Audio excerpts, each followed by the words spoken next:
drive for more than half a decade, you would have your own clone. Half a decade. So you don't have your own clone. So when we make a clone, we make it to take it apart. In other words, we make a clone so we can examine it. So what you have is the copy of the clone that I've examined that you guys have had for half a decade. And so when you went the first time, Yes. when you went there, you made a clone of the drive, correct? I made an image of the drive the first time. The first time that you went, you made an image of the drive, correct? That's correct. This image of the drive, you still have it, correct? Yes, it's encrypted. I don't think you could open it. You have this image, yes or no? Yes. What is it that you plugged into this computer or the hard drive to make this image? Explain it. I don't understand what you're talking about. How did you make the image? Explain it. From the Mesa PD? Yes, when you went the first time and you made the image. How did you do that? We took a right blocker. Was somebody with you? Yes. Who was with you? Can't use his name. Why can't you use his name if he just went with you? Judge, we've already been through this. All right. Fine, somebody went with you.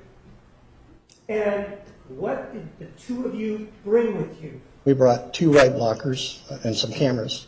And some what? Cameras Are you talking about the cameras that... we took pictures of. The Leave drives. the cameras aside. I'm not interested in that. With regard to the hard drive, once you got there with the right blockers, what did you do? We used an imaging software. I used a Cronus to image the drive across from the right blocker through the laptop into a brand new formatted drive. We never use a drive twice, so it's a brand new formatted drive. And this drive that you used, did it work, and did you get the image from the hard drive that you were attempting to image? Right, and I used it as my work drive, since that's what I gave you as a copy of my work drive. And then the second time that you went, did you make an image or did you make a clone? I made a raw image, a raw clone rather, excuse me, raw When clone. you say raw image, Raw clone, do you know what an EO1 file is? yes. Did you make, the first time that you went through it there, something that is similar to an EO1 file? Yes, So you made what is called then a exact copy of the hard drive. no. You didn't make an exact copy of An the hard drive. EO1 is not an exact drive of the hard So copy. did you or did you not make, the first time you went there, an exact copy of the hard drive? The second time I went there, I made an exact copy. The first time I made an image. And this image, is it an exact image of the hard drive or not the first time? An image is never exact because it's compressed and So it doesn't. the answer is no. Judge, again, if he could explain his Yes. answer so we all Yes. understand. Yes. I don't think you understand the difference between an image and a clone or a raw data recovery. So we're talking apples and bananas here. Here's the deal. We made an image. The problem with EO, like an encased file, it's compressed. It doesn't give you all the raw data that could have been written over on the hard drive. It doesn't give you all the free space. It gives you a small file. When you make a raw clone, you clone every piece of the drive that is basically even written or unwritten on. You clone 100% of it, every piece of data. In other words, there's nothing, even if it's empty free space, you copy it. And the reason you do that is you're looking for files that may have been deleted. And so you got the image that you got, which is it, are you describing it in Word? Is it an exact image akin to an EO1 image, or is it a clone? Which one is it more similar to? First of all, an EO1 is not an exact image. An EO1 is a compressed file used for encase. Fine. Okay. The clone that I have is the one that I've been using, and the clone is my working drive. That's what I used. You guys have the original. I'm just taking a picture of the original to work with. I'm asking you about the clone. We know about the original. I'm asking you about the clone that you obtained the first time that you went there. You keep saying that's your working drive. That's correct. So what you're saying is that this drive that you got did, whatever it was, it's now gone today because you've made changes to whatever it was that you got the first time. Is that what you're saying? No, basically, what we did is, or what I did, was remove the viruses, but all the files that you're interested in on June 19th are there. Sir, you don't know what I'm interested in. I'm interested in the whole thing. When you went there, you obtained something. What do you want to call it? A clone or an image? What do you want to call it? A clone. But which date? The first time. Okay. First time was an image. Image is different from a clone house that we can proceed. Image is a compressed file, like an EO1 file that you'd use in a case or something like that. Okay, so you did get a compressed file the first time that you went there. Right. That compressed file has not been copied and turned over to the state, correct? You don't have your own EO1 file? Sir, your image that you made when you went the first time, that has not been copied and turned over to the state, correct? Okay, it's a picture of what you guys have. I don't understand. I mean, this is just stalling. All you're doing is, you already have the data. You know what's on the data. We have the drive Mesa gave us. Would you like a clone of that drive? I'm asking you about the first time you went there. You said that you have a compressed image similar to an EO1 drive, right? Yes, it's encrypted. Right. You want any? You made a copy. You have not made a copy of that this compressed drive that's similar to an EO1 drive to turn over to the state, have you? No. I'm asking you to, the judge, could you order him to turn that over, make a copy and turn Yes, it sir. over? Can you make a copy of what you've? Sure, it's encrypted. You'll never be able to open it, but fine, I'll make it. When you say that it's encrypted and we won't be able to open it, what does that mean? The file has been encrypted. What does that mean? I just asked you that. Wow. It means basically that the binary structure has been changed so that it can't be viewed by somebody who would accidentally find the drive if it got lost. So in other words, there's a code associated with it that the state would need in order to open it. That's correct. And you have that code. Yes. You can provide that code along with this compressed image, correct? Can I? Yes, you may speak with Ms. Wilmot. Take a brief recess. Okay. You may step down.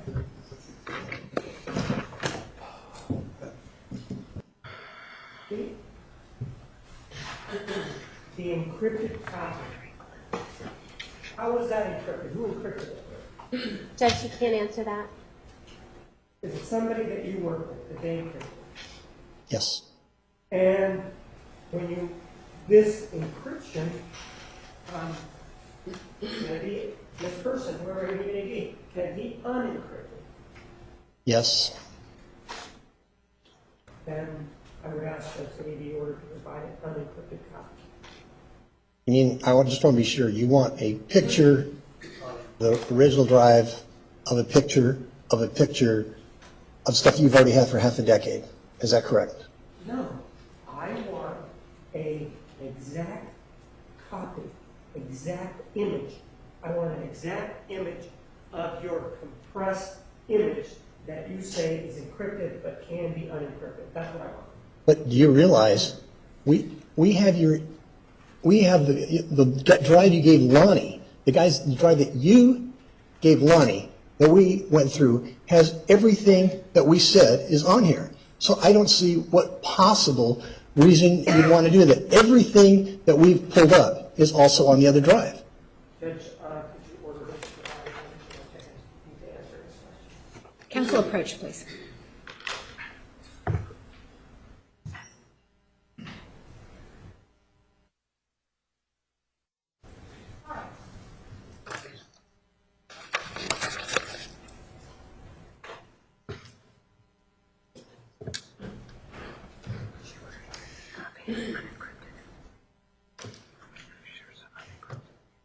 Ms. Wilmot, may continue redirect. A moment, Your Honor.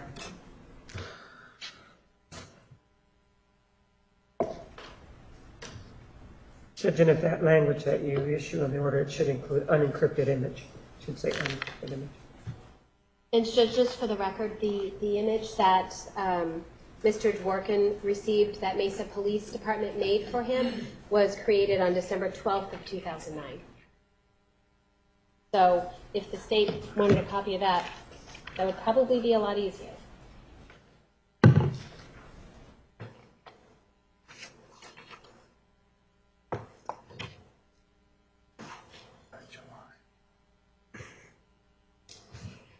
Okay. And for the record, the image that was turned over to Mr. Dworkin was created on July of 2008. July of what? 2008, I don't have the exact date. Okay.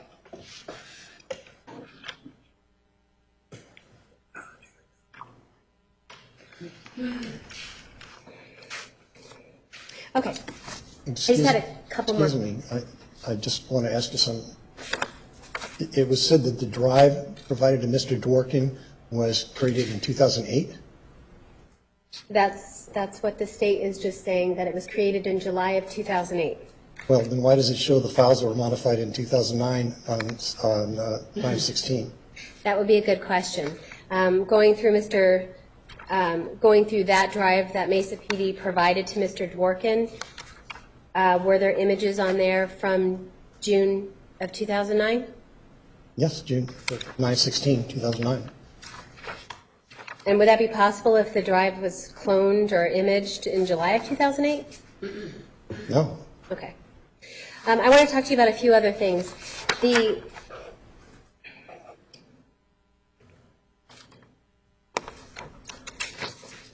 were asked questions about SIM cards. Correct. A SIM card is what?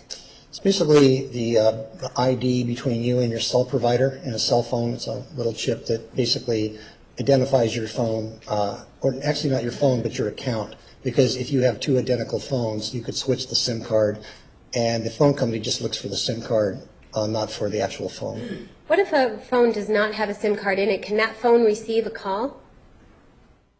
No, you have to have a SIM card to dial out or text or whatever, because otherwise you can't connect with your cell provider. Okay. And so then the same question for a text message. Can I send somebody a text message? Can I send you a text message if you don't have a SIM card in your phone? Not over the cell provider. Not through the cell provider. And same thing with the phone. Can I call you on your phone through your cell provider if you don't have a SIM card in your phone? No, not through the cell provider. Okay. And did you look at some of the evidence in this case, some of the cell phones that were involved in this case? There were no SIM cards in any of the phones we were provided. And particularly, did you look at a phone, a PC Pocket cell phone? I'd have to look. I think we looked at, let's see here.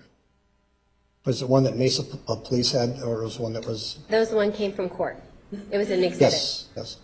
Do you remember looking at that? Yes. And did that have a SIM card in it? No. And if there was information, that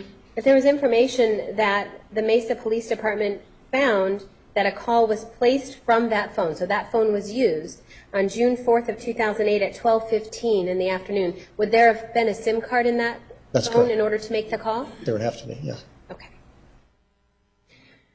And what about a Motorola Razr? Did you examine that? Yes. Was there a SIM card in that? There was not a single SIM card or data card in any phone that I looked at. Okay. And did you look at a Samsung flip phone? Yes. And same thing, was there no SIM card in that? No SIM card or no data card. You talked a little bit about this Maxtor drive. Can we look at that? Yes. And you told us in direct last week, I'll let you find it first. Okay.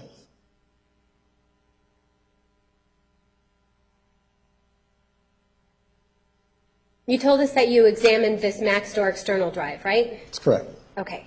And you told us that there was nothing on it? Not even a master boot record. Okay, so Nothing. what's a master boot record? It's the very lowest. Without a master boot record, it's the very first thing you have to have on a drive. In other words, you have to format it, and you can either partition the drive. I don't want to get real technical, but it's the lowest. It's the carpeting in the room, basically. It's the very lowest thing. And it didn't even have that on there? Nothing. And you told us one of the ways that everything can be removed from a drive like that is by a process called degaussing. Is that right? Yeah, that's one of the ways. Again, I went through the drive and I looked at the status of the read-write errors, and it's all up there. Everything on that drive proves that it's okay. There's not a thing wrong with the drives or the sectors. And I went through it with a couple of different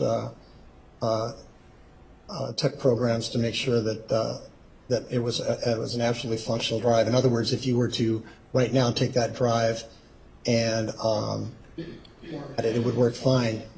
So there's nothing mechanically wrong with it? Well, there's one thing that's really interesting, is that this, normally, when you get a drive that's a removable drive, it automatically defaults to quick removal, and for some reason it was set to better performance. So does somebody have to choose better performance? Yes, that does not, it's not a default. Okay. And is that something that typically somebody would do if they buy a drive and they're going to use it? There's really not that many people who are that familiar with that. That is, what it does is you need to, if you're doing photos or something like that where you want to speed up the transfer, you would do that. You would, enable that. But if you're going to be doing a lot of quick removal, then you wouldn't. So if you're a photographer Yes. Who has a lot of photos on their drive, that would be something they would want to push. Is that better? Yes, for photos and large files it is. Okay. And you saw that that was done. Right. The But only other than that, there was nothing else? well, it's a blank drive other than that. But yeah, there's nothing on it whatsoever. What does drive pass locked mean? There's different there's different types of drive pass locks. What it is, it's a way to lock the drive so nobody can get into the drive. It's like a password. Okay. Is that hard drive password? Is that like the same? Pardon? Hard drive password, does that mean the same thing? There's different programs. I mean, but basically it's a password so that somebody will be kept out of your hard drive. In general, it's actually fairly easy to go around them, but yeah. And when you say in general it's fairly easy to go around, you mean fairly easy to like hack into the drive? If you know what you're doing, a password really doesn't mean all that terribly much. Okay. But something that's drive pass locked, that's not the same thing as what you found with something that there's nothing on it at all, right? No, there's nothing on this drive. So we're looking at exhibit number 5. Oh, sorry. We're looking at exhibit number 5, and I'm looking at the last paragraph there, when it talks about item 402881. Do you see that? Yes. And at the very bottom of that, it tells you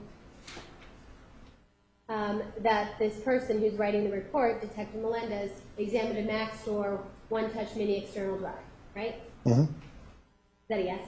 Yes.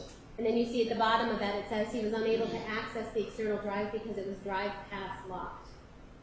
Yes. The Maxtor drive that you looked at, was there anything about that was drive pass locked? No, it was completely bulk. There's nothing on the drive at all. There's no passwords. You have to have software on there to put a password on the drive. There was no software. It's a blank drive. And we see that this part of the report we talk about, it's dated July 31st, 2008, per Detective Flores, is the one who's asking Detective Melendez to do this examination. So on July 31st of 2008, or around that time when this examination is conducted and Detective Melendez finds that this drive... Object is beyond the scope. I never asked him about this at all during cross-examination, whether last time or this time. He asked about the Maxtor drive. Approach, please.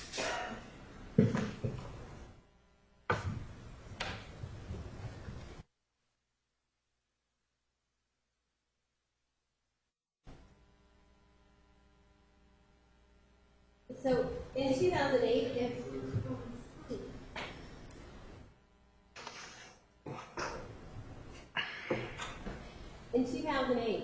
when Detective Melendez writes in his report that he was unable to look at the external drive because the drive pass was locked, it was drive pass locked. When you looked at the Maxtor drive a couple of years later in 2014, had something changed?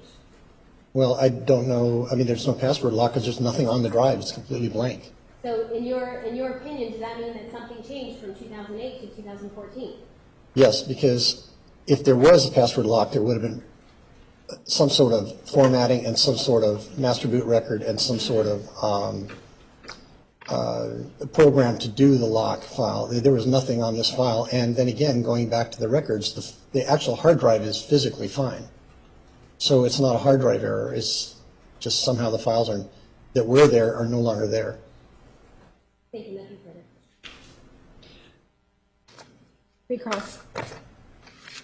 Sir, in regards to that particular issue, did you write a report or anything detailing anything that you've talked about today? Yeah, I gave it to you Specific? last. I gave it to you last. I gave you a disc on last Friday that had all the data on it. So you're saying that the disc that you gave last Friday included talking about this password that, if I may have that exhibit, please? Thanks, Bob. Exhibit number 5, that it included this, the one that you, Yes. the hard drive exhibit 7 or 8 included things about this? Yes. Yes. I don't have anything else. Judge, I'm just going to object for foundation or vagueness. I want to make sure that what exactly the state is asking when he's saying that his data included something about this. What is this? He had no problems answering the question. Sir, can you clarify? Can I get my computer back, please? Oh, he needs his computer back.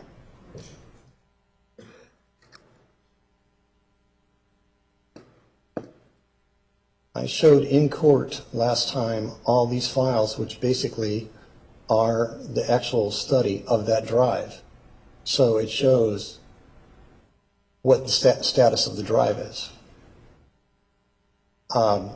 That's the technical report that any forensic guy would look at and say, okay, I see what's going on here.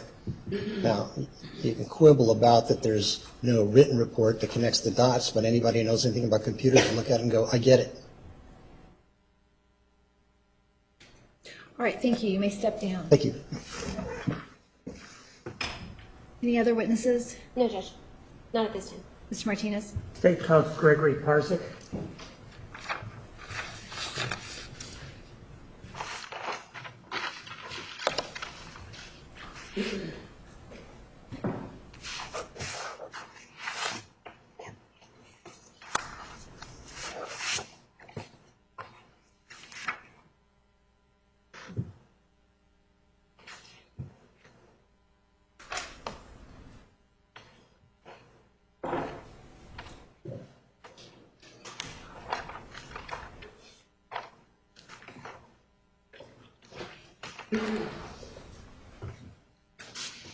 Right up here to be sworn, please.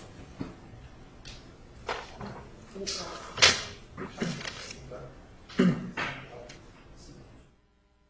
raise your right hand. You do solemnly swear that the testimony you're about to give will be the truth, the whole truth, and nothing but the truth, so help you God?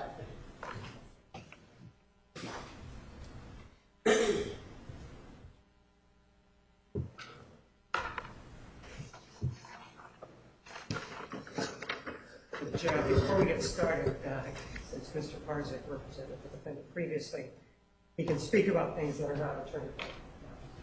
They're not covered by the attorney-client privilege, but he needs to get some order from you indicating that he can speak about things. Any objection? No objection. All right, so ordered. Your name, sir? Greg Parzik. And who do you presently work for?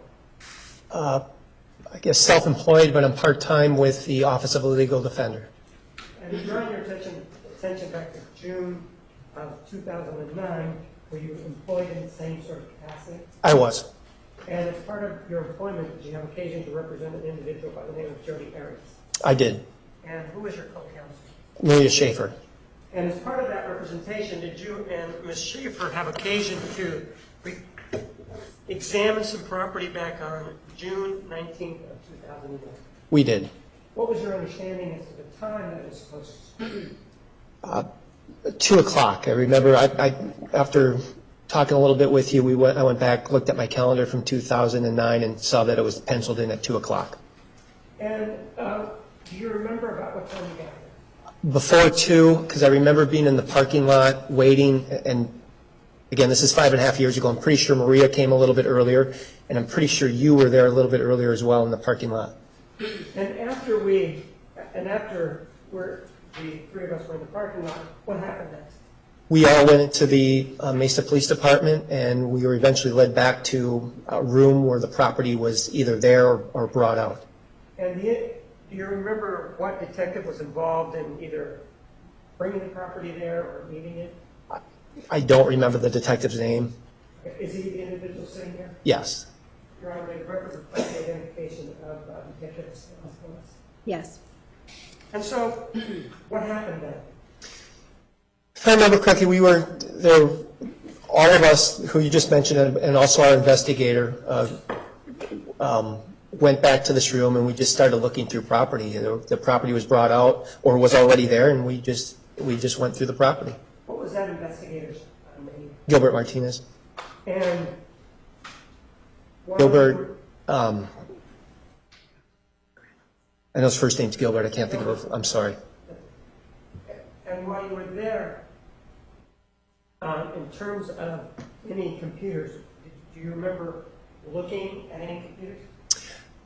I remember some computers were in the room, were either brought out or were already there. 2 or 3 of them is what I remember. And do you remember whether there was any problem accessing them in terms of the power source issue? The way I remember is at least 2 were powered up. There was a third that either wasn't powered up or there was a problem. Again, this is 5.5 years ago. It's pretty vague, but I know there were at least 2 that, at least I recall, were powered up. And with regard to the first one, if you can sequence it, that's good enough. With regard to one of them that was powered up, what was your function to the first one or one of them that was powered up? What did you do? The first one, I remember focusing on one computer in particular, and there were a lot of photos we were looking at, like engagement type photos, just photos on the computer of different scenery, people in front of scenery. I remember going through and looking through those photos. In looking at these computers, what was the purpose of your legal team in going to view this property, these computers? Well, it was I don't know if I want to get into work product, but we view evidence in all major cases just to see what's there. Well, one of the things that we were told previously by Ms. Schaefer was that part of the purpose in going to view these computers specifically was to see how large their storage was on them. In other words, how big it was, so that you could then hire somebody to see whether or not you needed an expert. Objection, Judge, that mischaracterizes what Ms. Schaefer actually said. She specifically answered Mr. Martinez's question that it wasn't about the storage. She doesn't know what goes into a computer, but the amount of material that's there to know what kind of experts to. Right. Rephrase. She told us that she wanted to see the size of the computer in terms of the internal hard drive, so that there could be a determination by the team as to whether or not we need to hire somebody, how much money you needed to request. Do you remember any of that? If that was Maria's purpose, that may have been. I just remember looking at the computer. I'm sorry, again, this is 5.5 years ago. And the first computer, was that the one with a lot of pictures in it? Correct. That's the one I remember focusing on. Correct. About how long did you look at that computer? I know that was the one we looked at the longest. Time-wise, again, I don't remember specific. When you say we, does that include you and Ms. Schaefer, or does that include you, Ms. Schaefer, and Mr. Martinez? It includes all of us. When I say we, my recollection is we all were there. It was powered up. We all looked at it. Do you know who was actually pushing the buttons to look at it? I don't remember, and I've tried to remember. I don't. And It wasn't that big of a deal back then. We just were looking at the computer. do you know how long that one took? Those, I remember it was the longest one, time-wise, 15, 20 minutes, 30 minutes. With that computer, again, that's my vague recollection. how about the other one? Quicker. Quicker? The other one, I just remember it was, if I remember correctly, it was turned on and very little was done to it, my recollection, and that's all I remember. And you, Mr. Martinez, and Ms. Schaefer were all looking at that one also, correct? If you're referring to our investigator, yes, Gilbert, and again, I'm sorry, I can't remember. Gilbert, Yes, but it was, all of us. I mean, it wasn't just us three, it was everybody in the room. It was yourself and your detective as well. And then after that was done, looking at them, did you see what happened to the computers?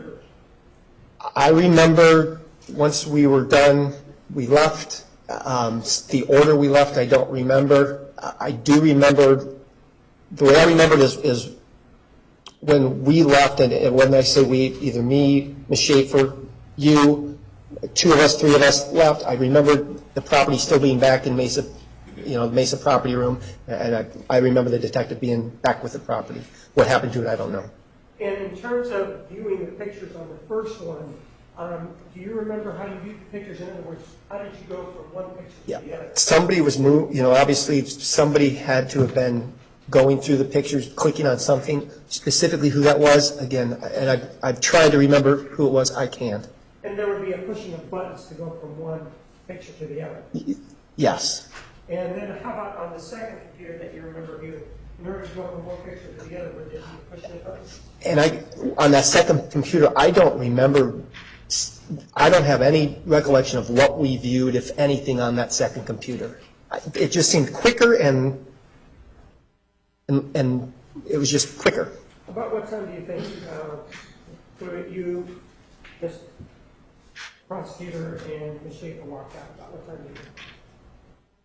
4-ish, but that's, and again, I tried to pull my calendar to see. I thought I had a kids event I had to get to, so I had my wife pull our family calendar. There were no kids events. I don't remember. I know between 4 and 5. I don't have any questions. Thank you. Cross-examination. Thank you.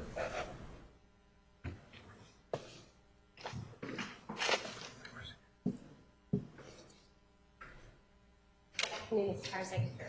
Good afternoon. Put this on. When you've handled other capital cases, haven't you? Yes, And when you've handled other capital cases, do you typically go and view the evidence? all the time, yes. And is that something you like to do more towards the beginning of the case? We try to, yes, And do you do it again sometimes? yes. And when you go, what is your purpose when you're viewing evidence? To see it, mainly this, early in the case, just to get an indication of what we have and what we may have to deal with expert-wise, and again, may come back and look at items. And before you went to view the evidence on June 19th of 2009, had you had a computer expert retained yet? I don't remember. Again, that's something Ms. Schaefer was lead counsel, would know better than I would. Again, it's 5.5 years. I've done 2 capital cases, trials since. I don't remember if we hired one before. Okay. No one was hired. Timing of that, I'm sorry, I don't remember. Okay, let me ask you this. You do remember the computers being turned on, at least 2 of them, right? Correct. And you said the first one you spent about 15, 20, 30 minutes with. Approximate. Right, and you don't want to be held to those numbers. Is that what you're saying? That's my memory 5.5 years later. Okay. But what you do seem to remember is the fact that the second computer you looked at was quicker. Yes. Okay. So time-wise, you may not remember the minutes, but you remember that the second computer was quicker. Quicker in the sense of viewing the computer, yes. Powering on or off, that I don't know. Okay. And when these computers were powered on, they didn't come into the evidence room already powered on, right? They were not already powered on, correct. And so it was Detective Flores who went and got the power cords? I believe so. Yes, it must have been. We weren't allowed to go get anything, so yes. Okay. Well, you didn't leave the room. Like you said, you weren't allowed to go get anything, right? Correct. Detective Flores didn't allow you to go romp around some evidence rooms by yourself, right? Correct. And you didn't bring power cords with you, did you? No. So based on that, you believe it was Detective Flores who powered up the machines? I believe he was the one that brought in the power cords. Again, I don't remember who actually turned the computer on. Okay. And was there any other detectives there that day that you remember? Not that I recall, no. So it was just Detective Flores? Yes. Okay. And at any time, Detective Flores never told you, don't turn it on, right? No. And Detective Flores never said, don't touch that, right? Correct. And you never heard Detective Flores tell Mr. Martinez, don't touch the keyboard? Correct. And he never told you or Ms. Schaefer not to touch the keyboard? Correct. And Detective Flores never brought a write blocker or plugged something in other than the power cord to the computer. Do you remember anything like that? Not that I'm aware of, correct. And is it your understanding when you're going to view evidence, you're going to the Mesa Police Department because they have the evidence, right? Yes.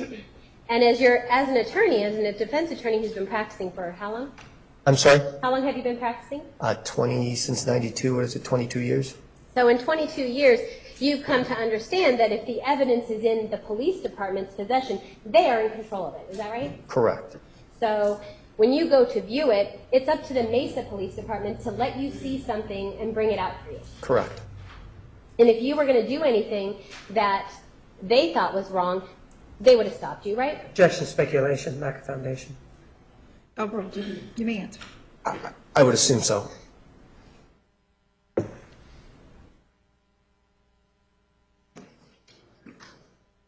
And you were never alone with these computers. You and the Schaefer and your investigator were never alone with these computers, right? Correct. Mr. Martinez, the prosecutor, and Detective Flores were always there with you? Yes. Except maybe when Detective Flores left to go get the power cords? Yeah, and there may have been another person that brought in different materials, but yeah, they were always there with Ms. Schaefer and I. One or two or both. Okay, and when the computers were turned on, Detective Flores and Mr. Martinez were always there with you while the computers were on, is that right? Correct. And you said you remember that day leaving, Yes. but I think you said you don't remember the order and how everybody left? I thought I left, I know Gilbert left, our investigator left first. I thought I left second, but again, checking on my calendar, I'm not so sure that, I don't remember. I know Gilbert left first and then the rest left. At what order, I don't know, but I do know that the detective, there was still somebody back there with the property, either putting it away or the property was left there. Okay, so the property wasn't put away while you were still in the room? I don't remember that. No, I believe the property was still there when we left. Okay, and Detective Flores was still there with the property when you left? Yes. And do you remember leaving before Mr. Martinez? I thought so. But again, that gets pretty vague. The order and timing is pretty vague on who left when. Okay.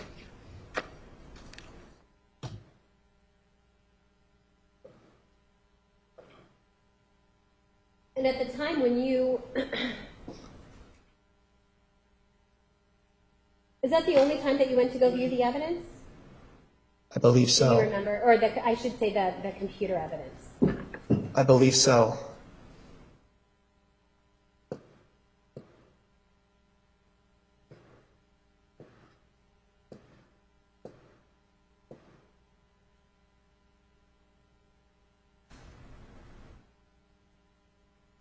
And you left, you said, when you left, the computers were still on in the property room? I don't know if they were still on. They were still, my memory is they were still in the property room. Okay, you don't remember turning the computer off, right? Correct. Okay.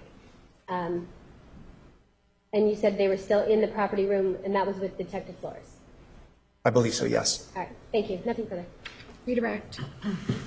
Mr. Parzak, would you have tolerated any police officer, Detective Flores or anybody, telling you how to view the property? Tolerated? Yeah, saying you have to do it this way. What I would have done is probably made a statement about, I want to view it the way I want to. If not, I'll get a court order. Right. Go ahead, I'm sorry. If you wanted to see a document, you'll look at the document any way you want, right? Objection leading. Sustained. With regard to a document, would you have tolerated a detective saying, well, you can only look at the front of it, not the back, if you wanted to look at the back? I would have said if I'm not allowed to look at the back, I'll go and get a court order to do so. Correct. So to view this particular evidence, you were there to view it for your purposes, whatever they may have been. Correct. And if the detective would have interfered with your purposes, whatever they may have been, that is something that you would have remembered. Yes. Did anybody interfere with you that day in your viewing of the computer and the images? No. And in fact, it was actually facilitated, wasn't it? Because the computers were not powered on. You couldn't turn them on, right? Sure, there was facilitation. The property was brought to us. Yes, it was facilitated. And in terms of the courts, do you remember whether or not the cords were also packaged with the computers or not? I don't remember that. Thank you very much. I think you may step down. Martinez, any other witnesses? State calls Esteban Flores.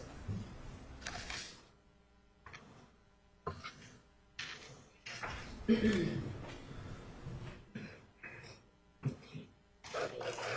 do solemnly swear that the testimony you're about to give will be the truth, the whole truth, and nothing but the truth, so help you God.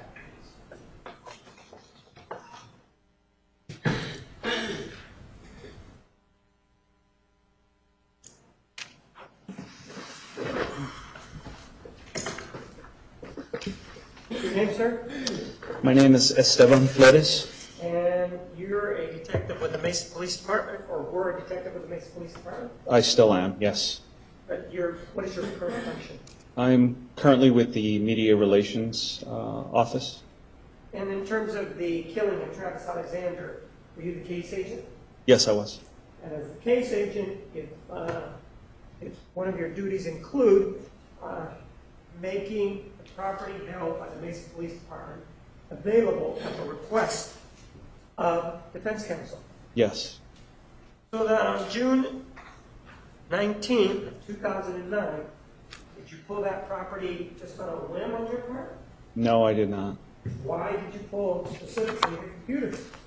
There were requests made by the defense at that time, defense team, to come view evidence. That particular day, they wanted to view all the electronic evidence. And what time was this viewing of the property scheduled to start? It was scheduled for 2 p.m. that afternoon. And in anticipation of that, did you pull the laptop belonging to Travis Alexander? Yes, among other items. And what did you do with them once you pulled them? I had our evidence section. I gave them a list of items that the defense requested, and I asked for them to begin to pull the items for me because they were going to be viewed by the defense team that day. I set aside a room at our headquarters building so they could view the items, and I waited for the defense team and also for the prosecutor to arrive. So it wasn't just the Travis Alexander computer that you pulled. No. And where is the property room in relationship to where the viewing was to take place? It is on the same floor of the headquarters building at 130 North Robeson in Mesa, Arizona. It's about, I would say, 200 feet from the viewing room to the evidence section. So in terms of the indication or the designation as to where the property is being checked out to, is that something that you have control over, or is that done by the property custodian? That's done by the property custodian. So in this case, if it says forensic science, or something like that, are you responsible for that? No, I'm not. And in this case, you did pull the property, as already indicated. What time do you remember? Is there a record that indicates that time the property was turned over to you? Yes, there is a record. I'll show you an exhibit.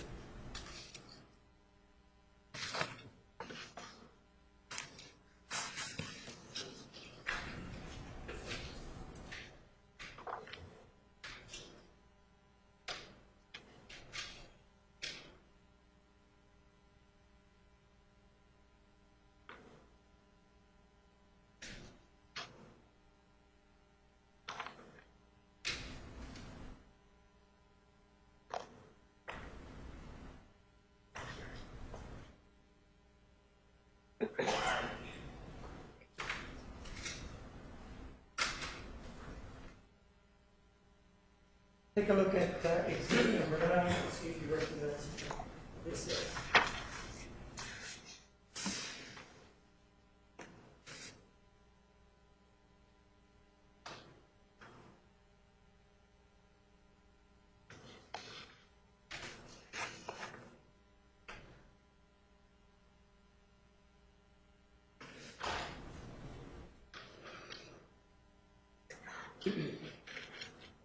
Okay.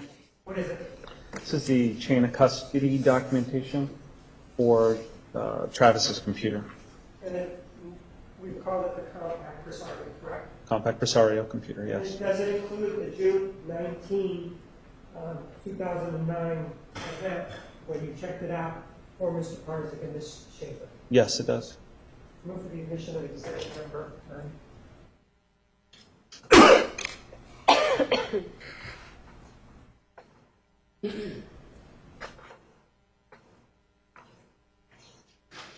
Any objection? No objection. Exhibit 9 is admitted.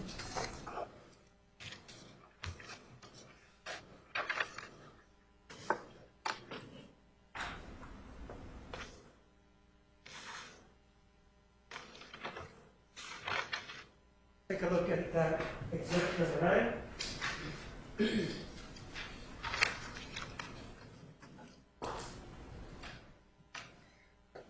There's an entry there for June 19th of 2009. You see that? Yes. And you see the checkout time for it. It is 13:56:19, which is 1:56 p.m. And the time that the computers were going to be viewed is what time? 2 p.m. This is approximately 4 minutes before that, correct? Yes. And what time was the computer returned?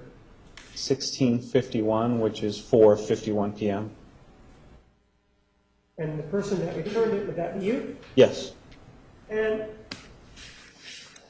when you took the property out, or I'm talking about just the computer specifically, and the other property generally, what did you do with it?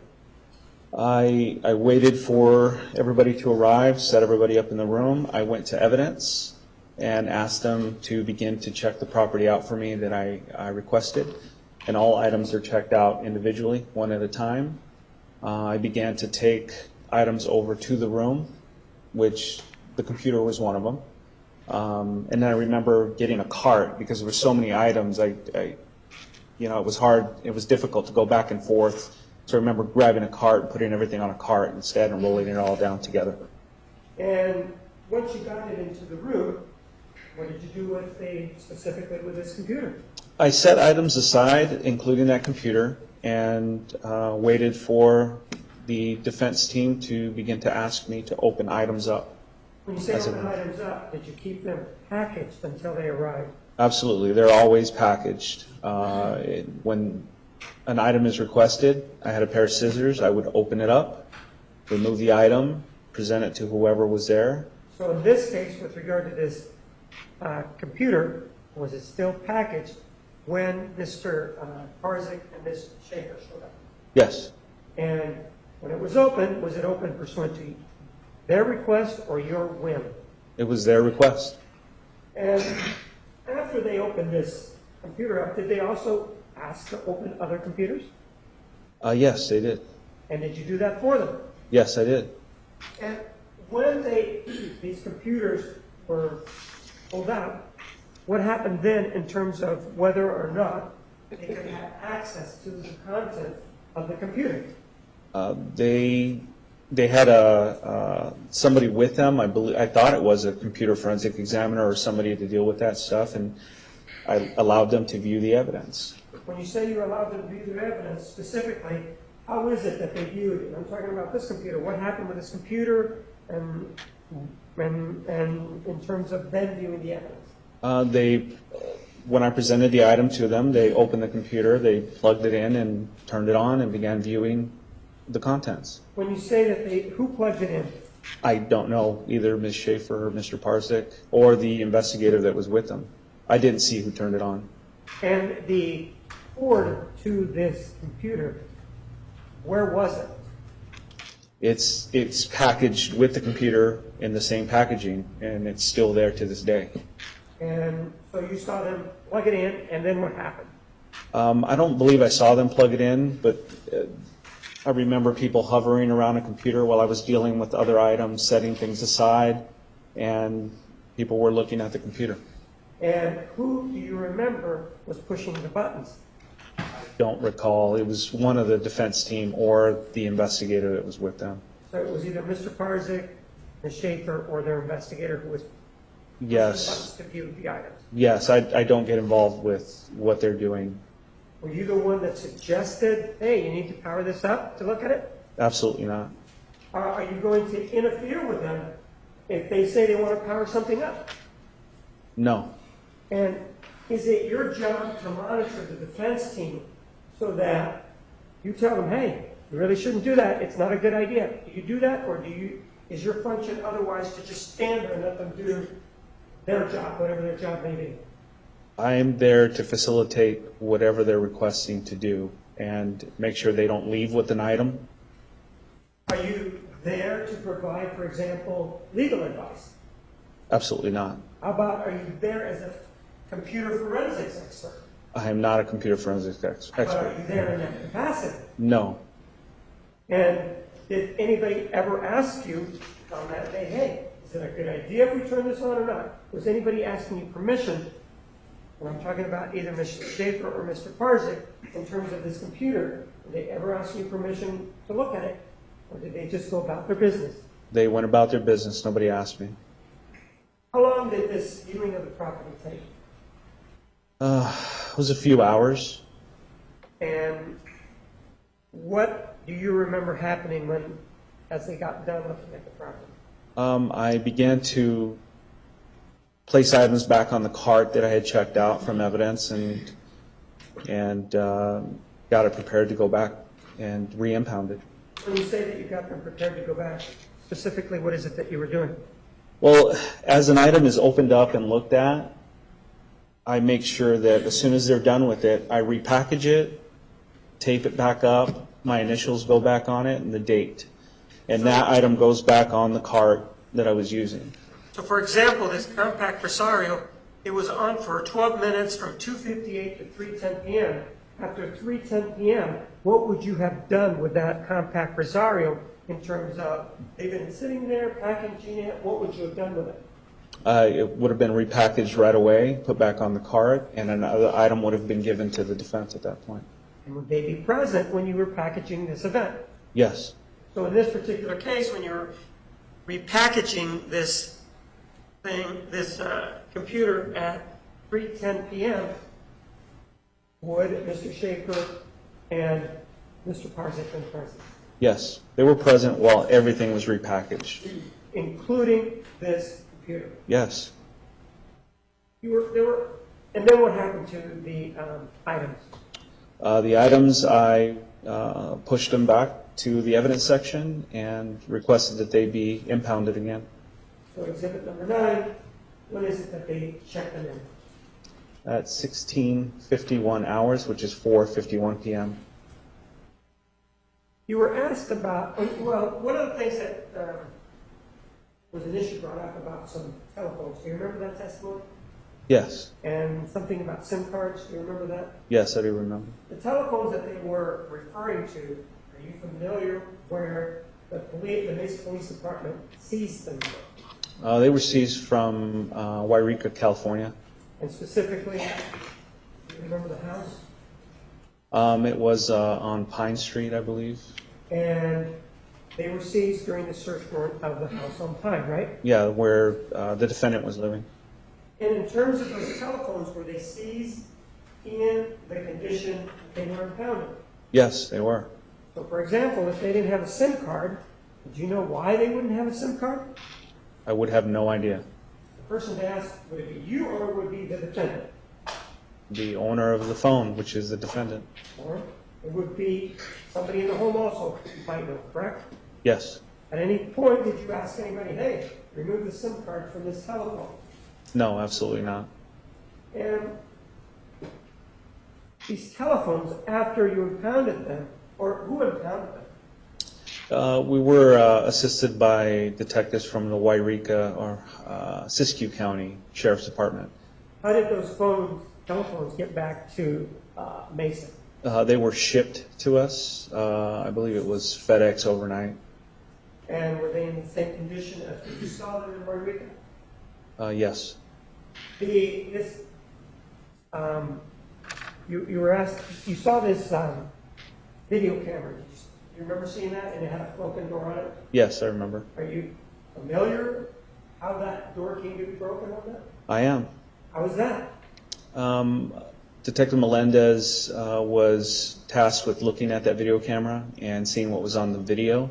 He informed me that it was inoperable. He couldn't get the door to open. And I informed him, well, do what you need to do to get it open. It's okay if we damage it to get it open. And he did so.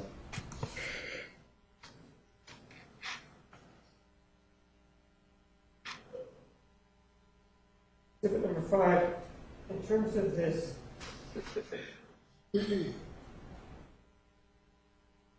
containing a Dell laptop, do you see that? Yes. You know where that laptop came from? It came from Wairika, California as well. So this was the defendant's laptop. Right? Yes, it was. And you know what room it was seized from? If you do, you do. If you don't, you don't. It was the defendant's bedroom. And in terms of it getting over to the Mesa Police Department, how did it get to the Mesa Police Department? That was shipped along with other items of evidence that was seized that day. And it does say I was unable to examine the external drive. Is there a difference to you between the external and the internal hard drive, or is that the same thing? There's a difference. What's the difference?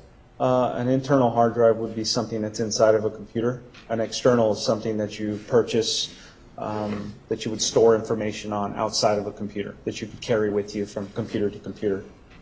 And this external hard drive that was hard drive that had a hard drive password, was it ever examined by the Mesa Police Department? Yes, it was. And what happened? I was informed that it was password protected and we could not get into it. And then, was it broken or anything? No. Was there ever a subsequent examination of the plates on that, of this external hard drive? My recollection, I think that was the one that was sent out. I can't be sure if that was the one. I'm not sure. I don't have any other questions. All right, we're going to take the evening recess. Consistent with our discussion earlier, the defense is going to provide the affidavits regarding the 3 witnesses who are unwilling to testify so that the court can rule accordingly. Yes, Judge. Yes, and keep in mind, Judge, because of the conversations, I want to be clear. Obviously, we filed a sealed motion. What we're talking about is a total of 14 witnesses. These are just 3 additional witnesses added to that list of 11 that we submitted prior with the affidavits that we filed under seal. So we will endeavor to make contact with them in accordance with what the court said. But I will say, given the past experience, I don't think this court alone, should the media choose to interfere again, could assure that these people's identities remain secure. So I suspect the answer will remain the same, but we will endeavor to inquire with those persons, and we'll have an answer for you on Monday. Okay, excellent. In terms of finishing the evidentiary hearing, Mr. Martinez, how much more do you have? I have one other witness, an individual who examined the items, the clone provided by Mr. Newmeister. How much time will you need for that testimony? Approximately 1 to 2 hours. All right, and I would just like to know the name of the person it is who's calling. Harry Smith. We'd also like the opportunity to interview him. On prior occasion, it was Mr. Brown, and now it's... It is still Mr. Brown, but he's not. You asked me who was going to be testifying here, and I'm telling you. Wait, so who's testifying? Is it Brown or Smith? Harry Smith, judge asked me, is going to testify, and it'll take 1 to 2 hours. okay. So we're going to want to interview this Harry Smith person to discern Okay. what they did.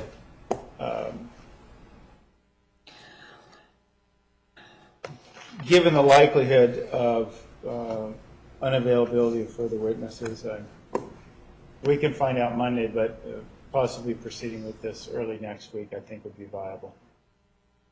Well, you have a witness coming on Monday, On Monday.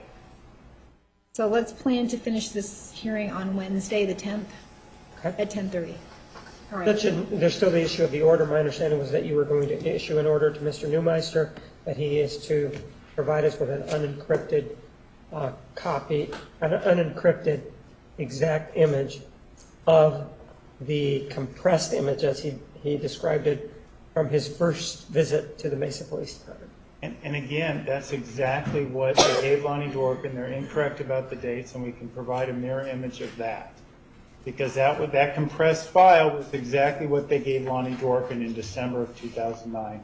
It has the dalliances and the time Detective Flores spent with the computer in June of 2009. I understand, but for the reasons discussed at the bench, I'm going to ask Mr. Newmeister to provide that. If there's any issue with that, then you'll let me know. We will let you know, Judge. And when will he be able to provide that? I don't know, I don't know, Judge, I'll have to, I can send an email first thing tomorrow morning, since it's close to 5. I don't know how long it takes to make these copies. It takes several hours, so I don't want to answer. Mr. Martinez, do you need your expert to review that? Yes, I do. I do need them to review it as soon as possible. I would ask that we do have an interview with Mr. Newmeister tomorrow at 10 o'clock. I would ask that he bring it with him. Okay, if it's available. I'll ask him if he can get it done by then. And then when is it that we can interview Mr. Smith? I'm sorry, I didn't hear what you said. Oh, when is it that we can interview Mr. Smith? I'll have to talk to him. So you'll get back to us? Yes, I will. So you'll know by tomorrow. I will know by tomorrow. Excellent. Anything else for today? Yes, we're still waiting on notes and further record from Dr. DeMarte. We have no further notes. He has also intimated that Dr. Hayes would testify, and then he's, of course, changed that a couple different times.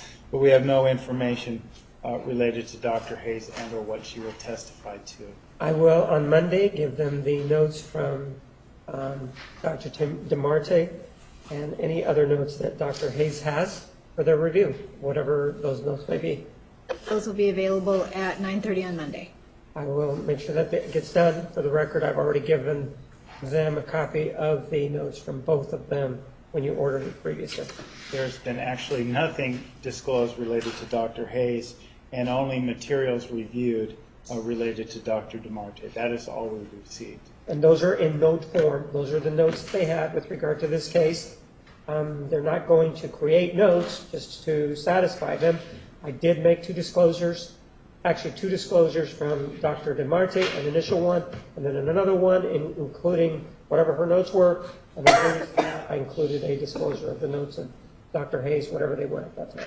So there's been a total. Well, that was the notes of Dr. Hayes at the first trial. Now she's apparently going to testify to something different, and we want to be made aware of this. Remember, when she testified in sur rebuttal.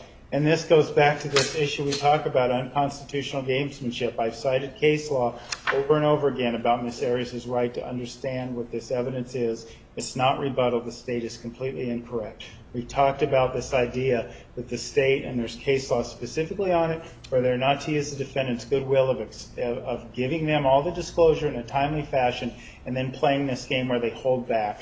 Ms. Arias now is winding down to the close of her case. We've objected all along, and now it's the same game. Well, we gave him some of Dr. Hayes. It's ridiculous. It's absolutely ridiculous. It does not comport with constitutional principles, and it certainly should be considered with all these motions to dismiss. And I would just note that you have presided over arguments involving this issue with their witnesses and why we're in this posture. I asked you to rely on those previous arguments and the transcripts, and whether or not he uses a sing-song voice to mimic the state's counsel, which, if that's what he wants to do, use a voice mimicking the state's counsel, then that's the way he wants to make his argument. I understand that. But the record, which doesn't have any sing-song to it, reflects why we're in this position. All right. The expert witness notes will be provided on Monday at 9:30. As previously discussed, the experts will be available for interviews prior to their testimony. If there are any other issues, you can bring them to the court's attention. Have a nice weekend. All rise. Hey, Juan. Tomorrow's my office. I didn't, we never said where, so.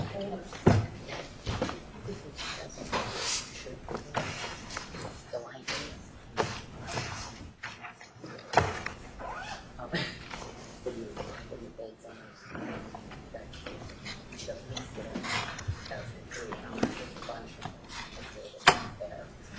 I see it, just fine, yeah, at least I put it out there. Okay.